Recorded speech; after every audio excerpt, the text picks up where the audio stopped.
All right, so we're going to go over some more VSEPR exceptions and where the VSEPR theory breaks down. And so let's calculate the number of valence electrons so we can get the Lewis structure. Strontium is in group 2. It's an alkaline earth metal. Fluorine is a halogen. Um, and so it has 7 valence electrons. There's 2 of them. And that's a total of 16. So if we write this out, we're going to have something like this. Okay. And we're going to put the octet rule. Okay, and now we're actually done, right? We don't have an octet for strontium, but there's nothing really we can do. 2, 4, 6, 8 for fluorine and 2, 4, 6, 8. Fluorine is definitely going to want those electrons. And so what would we predict? Well, we have 2 ligands and 0 lone pairs, so this should be linear. Experimentally, this is bent, okay? It has an angle of 108. So VSEPR predicts that all the barium's isoelectronic with strontium in terms of valence electrons. It's below strontium on the periodic table, also has 2 valence electrons. Strontium, VSEPR predicts all the strontium and barium halides should be linear. And the actuality is that only 2 of them are linear, strontium bromide and strontium iodide, and the other 6 are bent. And so this is just, again, another case where VSEPR fails. Now, let's look at yttrium chloride as another example.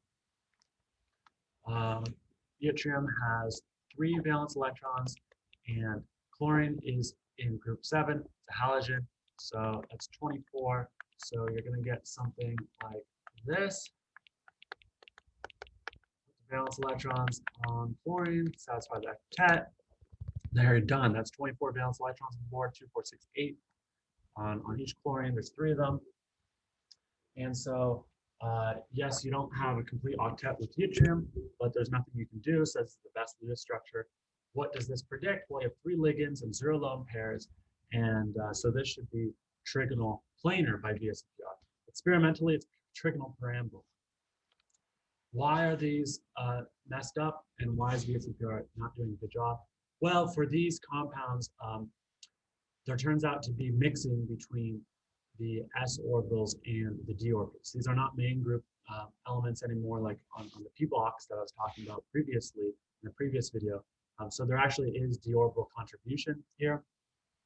And so you have to go to molecular orbital theory to explain these. Now, you may be wondering, a lot of these compounds, not all of them, but a lot of them have significant amounts of ionic character.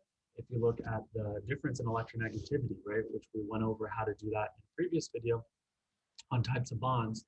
And so you could make the argument, well, maybe VSEPR isn't so great with ionic compounds, but there's nothing, strictly speaking, that prevents you from using VSEPR on ionic compounds. The other thing to say is that some of these compounds, like barium iodide or strontium iodide in particular, these are actually have significant covalent character because iodide isn't super electronegative.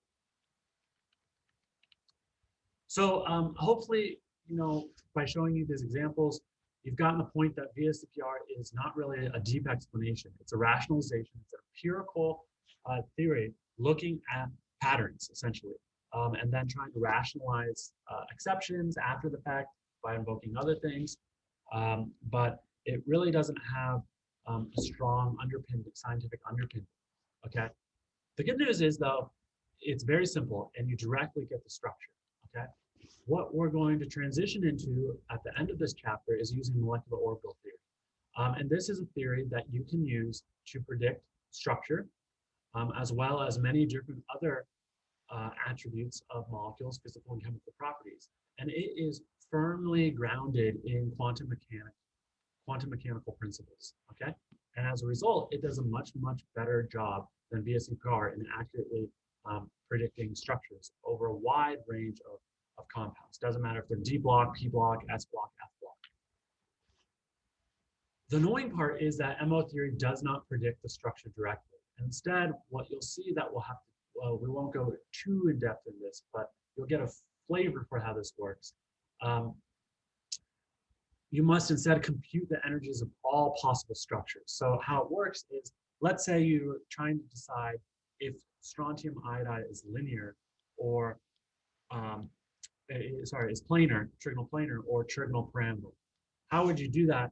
Well, you would have to, strontium iodide would be linear or bent. Anyway, doesn't matter. The point is, you'd have to compute the energetics for the linear structure for one trial structure, and then compute the structure for the bent, the other trial structure. And so this just takes a lot of time and is sort of computationally time consuming. It takes you a lot of time. But the good news is it's very, very, very accurate.